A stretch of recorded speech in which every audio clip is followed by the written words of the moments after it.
اما بعد فاعوذ باللہ من الشیطان الرجیم بسم اللہ الرحمن الرحیم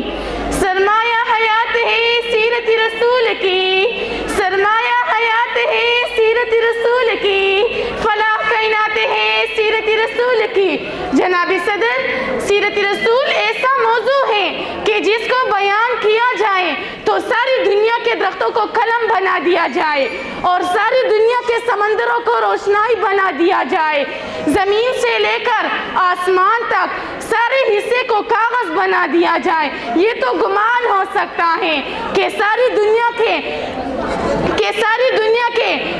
قلم ٹوٹ جائے ساری دنیا کے سمندروں کا پانی ختم ہو جائے زمین سے لے کر آسمان تک سارے خلا پر ہو جائے مگر سیرت مصطفیٰ کا ایک باب بھی پورا نہ ہوا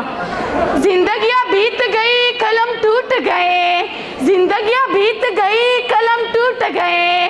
مگر سیرت پاک کا ایک باب بھی پورا نہ ہوا جناب عالی آپ کی آمد سے پہلے عرب میں جہالت کا گپ اندھیرا تھا انسانی قدریں ناپید تھی انسان گروہوں میں تقسیم در تقسیم تھا قتل و غارت عام تھا بائی بائی کا ناتا انسانیت امن کی متلاشی تھی اور پھر رحمت خداوندی کو جوش آتا ہے کہ وہ مظلوموں کو ظلم و جبر سے نکالنے کے لیے ان کے زخموں پر مرہم رکھنے کے لیے اور ان کے دکھوں کا مداوع کرنے کے لیے آقا دو جہان کو رحمت بنا کر بھیجتے ہیں جناب والا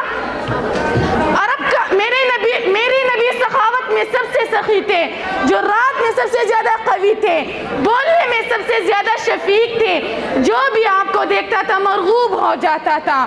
حسن یوسف دیکھ کر کٹ گئی تھی انگلیاں حسن یوسف دیکھ کر کٹ گئی تھی انگلیاں لاکھوں نے جان دے دی میرے مصطفیٰ کے واسطے جناب والا عرب کا تپتا ہوا صحرا ہے سورج پوری آب و تاب کے ساتھ چمک رہا ہے مگر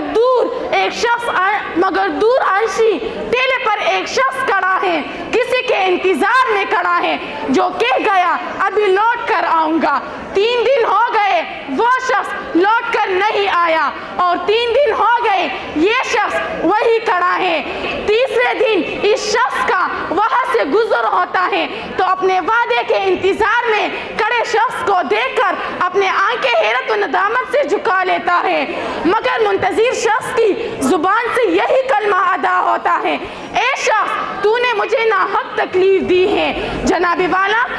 3 دن تک آگ اگلتے ہوئے سورج کی آنکھوں میں آنکھیں ڈال کر کھڑا ہونے والا شخص کون ہے جلتے ہوئے انگاروں کے ساتھ کھڑا ہونے والا شخص کون ہے محمد ہے محمد ہے محمد ہے نگاہ عشق و مستی میں وہی اول وہی آخر نگاہ عشق و مستی میں وہی اول وہی آخر وہی قرآن وہی فرقہ وہی یاسی وہی طہ والسلام